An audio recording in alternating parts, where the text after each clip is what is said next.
एक असुर हुआ जिसका नाम था मायासुर, और वो बड़ा प्रबल था। शिव महापुराण में चरित्र आता है मायासुर का कि वो बड़ा प्रबल था। इतना इतना बल उसके अंदर था। भगवान नारायण ने स्वयं ब्रह्मा जी से पूछा, क्या इसको बल तुमने दिया? ब्रह्मा जी बोले, नहीं नहीं नहीं, मैंने कोई इसको बल नहीं दिया। फिर को इसको बल भगवान विष्णु जी ने भगवान ब्रह्मा जी ने भगवान विष्णु जी से पूछा, क्या आपने बल दिया इसको? नहीं नहीं, मैंने बल नहीं दिया। बात पहुंच गई भगवान शंकर जी के पास में, और शिव जी से जाकर पूछा, क्या आपने इसको बल दिया? शिव जी बोले, नहीं दिया। इंद्रदेव के पास बात पहुंची, 33 कोटि देवताओं के पास बात पहुंची, क्या इसको बल आपने दिया? नहीं। फिर मायासुर के पास में इतना बल कैसे आ गया? असुर है, राक्षस है, ना इसने अभी कोई तप करा, ना अभी इसने कोई साधना करी, ना कोई इसने व्रत करा, ना कोई उपासना करी, फिर इतना बल इसके पास कैसे आ गया? इतना बल इसको कैसे प्राप्त हो गया?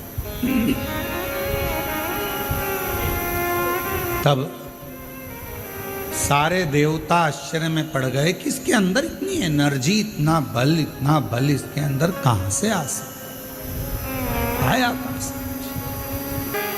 सब देवता तैयारी में लग गए कि मालूम करो कि आखिर इसके पास में बल आ कहां से, इसके पास में इतना बल कहां से प्राप्त होगा।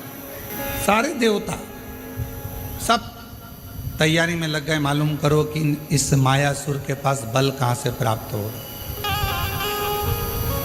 और सारे देवता मालूम करने में लगे, फिर भी कोई ठिकाना नहीं मालूम पड़ा कि आखिर बल कहां से आ, कैसे प्राप्त हो। महीनों निकल गए, पर जितना बल मायासुर के पास था, वो बल और बढ़ता चला गया, और बढ़ता। फिर भगवान ब्रह्मा जी स्वयं भगवान विष्णु जी के पास में गए और जाकर पूछा कि बताओ इसके पास में इतना बल कैसे आ गया?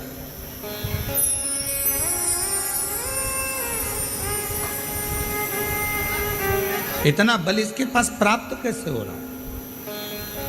2 महीना फिर निकले तो फिर बल बहुत बढ़ गया। अब वो मायासुर क्या करता था ये कोई नहीं जान पाया। कहाँ जाकर तप करता था, साधना करता था, व्रत करता था, उपासना करता था, क्या करता था ये कोई नहीं जान पाया। कोई भी नहीं जान। अब आखिरी में देवऋषि नारद के पास में खबर गई।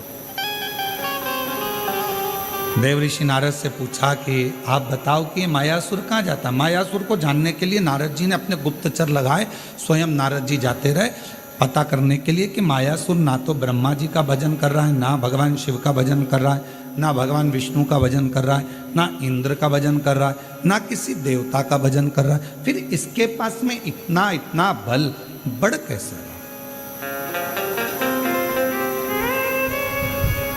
प्राप्त कैसे हो? नारद जी भी थक गए। एक दिन नारद जी अपने भांजे के पास पहुंचे, पर्वत मुनि के पास,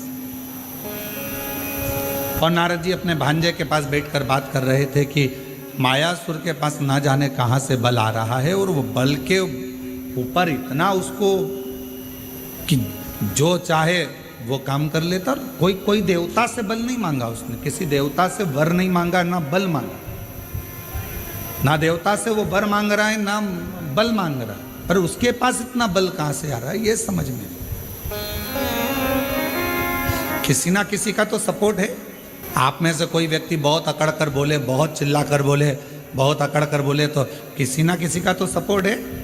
तो वो बल कहां से आ रहा? पर्वत मुनि ने कहा कि मैं पता करता हूं। और पर्वत मुनि उस बल का मालूम करने के लिए, मायासुर के पास बल कहाँ से आ रहा है उसको ढूंढने के लिए पर्वत मुनि भी निकला। देवता नहीं जान पाए, देवऋषि नारद नहीं जान पाए, पर्वत मुनि नहीं जान पाए, आखिरी में नारद जी गए तुमरुका जी के पास में, और जब कोई निर्णय ना निकले, व्यक्ति हर तरह से हताश हो जाए, तब वो शिव महापुराण की कथा में जाकर बैठ जाए तो मालूम पड़ता है कि बल कहाँ से। शिव महापुराण की कथा आपको मार्ग भी बता देती है, शिव महापुराण की कथा ये भी बता देती है कि बल कहाँ से आ रहा है, और शिव महापुराण की कथा ये भी बता देती है कि बल कहाँ से प्राप्त कर